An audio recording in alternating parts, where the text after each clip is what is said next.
two, three.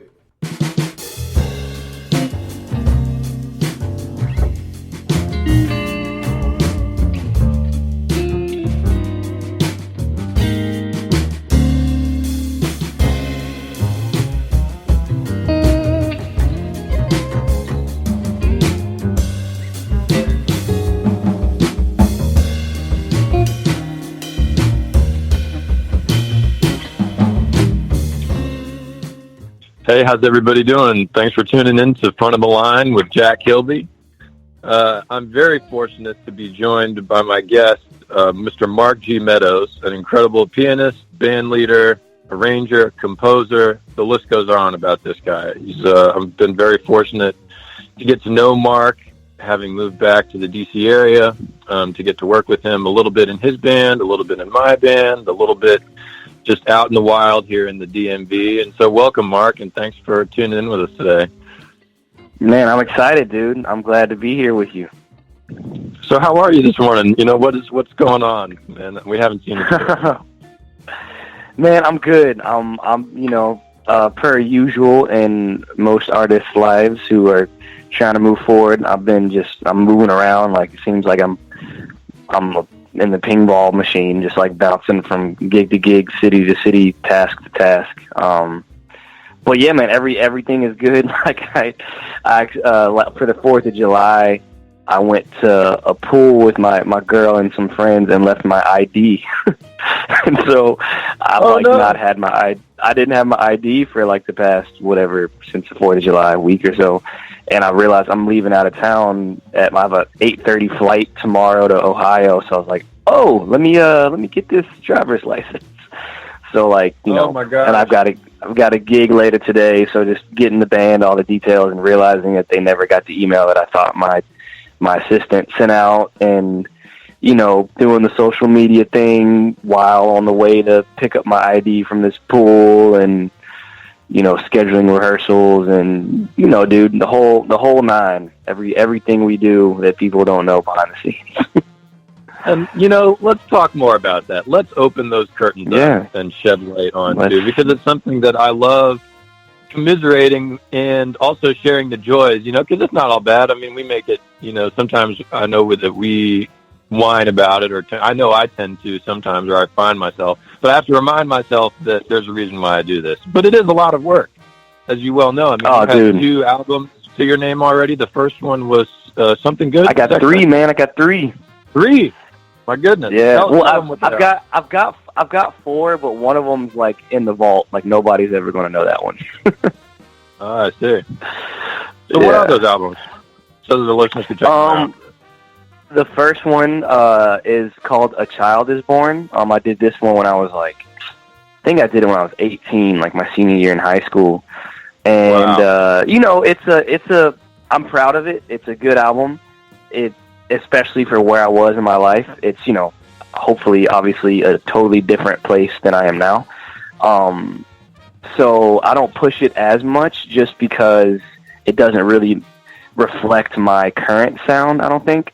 But still a good album.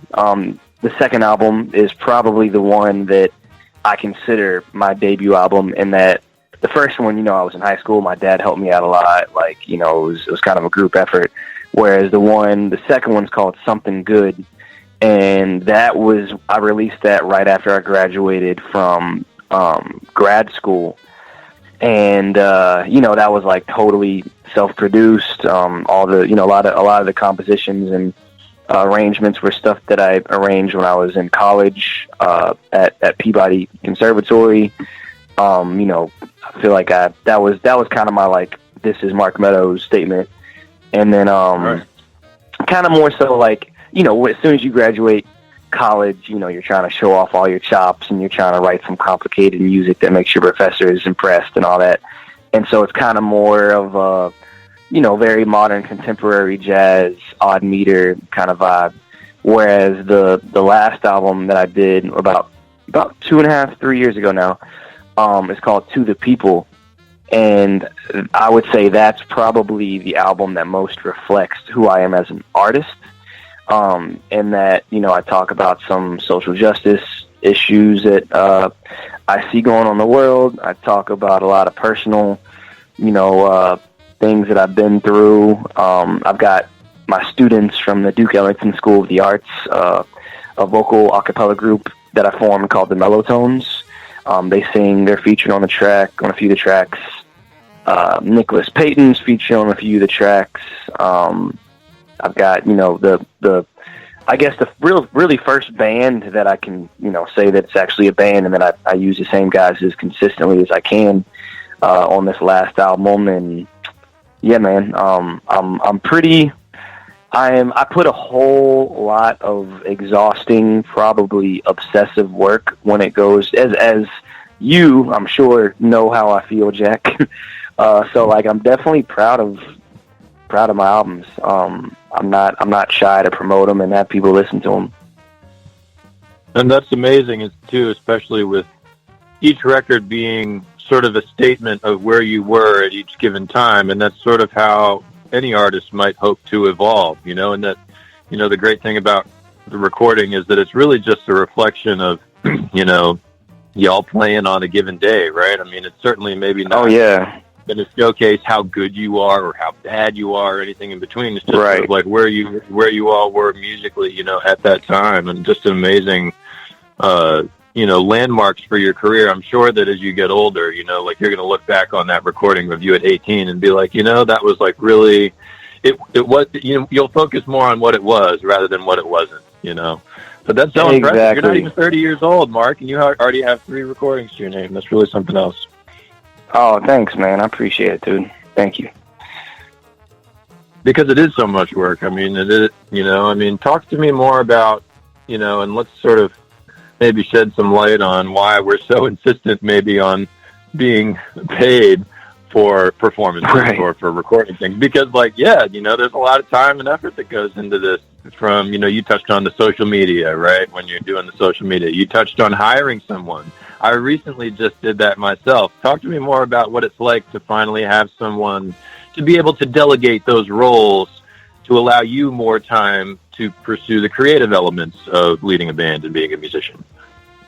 Oh man, I think it is imperative, dude. I mean, I think that musicians, I've been having a few conversations. I've been going up to New York a lot and having some conversations with musicians up there, and I feel like we don't consider ourselves a business, but literally, that's what we are. Each artist should have a brand. Each artist should have assistants. Because we're doing all of the things that any major company does. You've got a business manager. You've got somebody that's trying to come up with a business plan.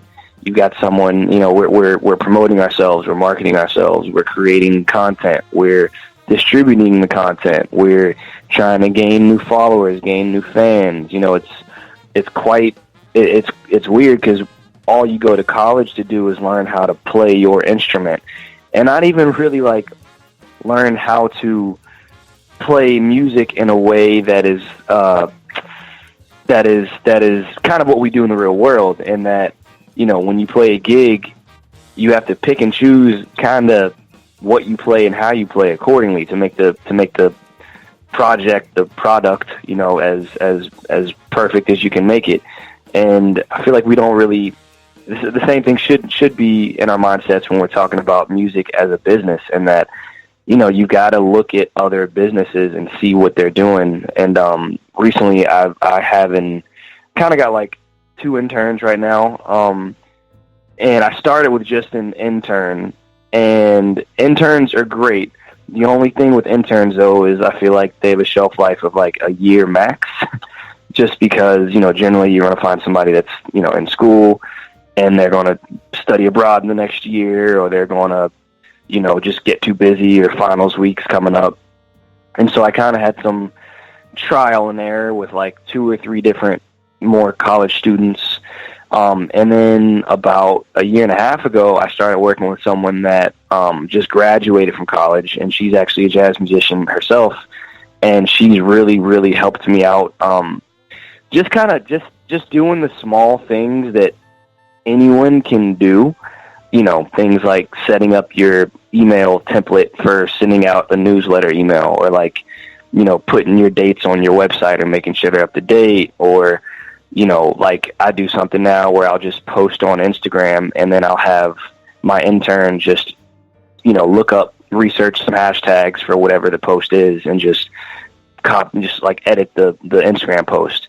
'Cause like it's funny, man. Like I feel like most of what we do behind the scenes, logistics, figuring out the budget, getting the band the details, like where they're parking and sound check and loading time and, food and transportation and all that. It's not like it's very difficult, and it doesn't really take, hours and hours of time. But once you add all of those things up, man, I mean, even if somebody can save you 20 minutes, that's 20 minutes that I could actually warm up before my gig, whereas right. If I didn't have that person, it's like, I mean, you know how it is, man, like before a gig, oftentimes I feel like I perform at my best when before a gig, sound check was smooth. I've got like at least a half hour before the gig to kind of either chill with the band or just like be by myself, kind of get in the right mindset. But, when you're trying to do an Instagram story on the stage during sound check and you're not really able to concentrate on how the sound is, and you're like, printing out the sound list, running up to the stage, like there's no way you can, unless you just have some zen that I've not found, there's no way you can really give a true, authentic, in the moment performance, So having an intern and now I just started working with someone who's like dealing with all the logistics and sends the email to the band for me and reaches out to the venue or whatever, whatever the place that I'm performing at is, and gathering all the details. And man, it just makes it more doable. Like it almost sometimes seems impossible, like what we're trying to achieve. But, and it also just like clears your mind, I mean, if I've got all of these things off my plate, then I can actually be like, oh, let me try to rearrange one of these songs, or, let me try this new tune that I probably wouldn't have even thought about had I not had someone taking this huge weight off of my shoulders of dealing with all the things that really, I think when anyone first gets started, it's a good, it's good to learn all these things. But once you have a system, I really think it's imperative to get some help and be able to concentrate on what we do best, and that is, create music. Right, and not to mention, as you an appreciation for all that truly is, as you said, before you even play a note for yourself. Oh yeah, man. Or as it's dude, like 85%, the advance, right? Yeah, at least 85%. Yeah.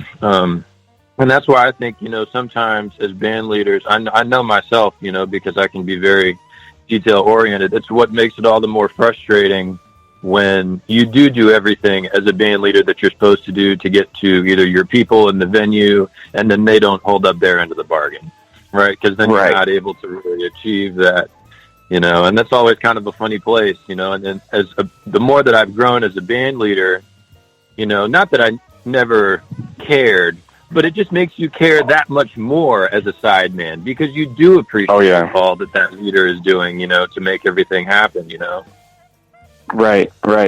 And I mean, and let's be honest, we as musicians, as artists, I mean, just the fact that we are artists, like sacrificing our time and energy to put music out in this world, when we know all the times we haven't made $1. We know all the times we've lost $200 on a gig from paying other guys what they're worth.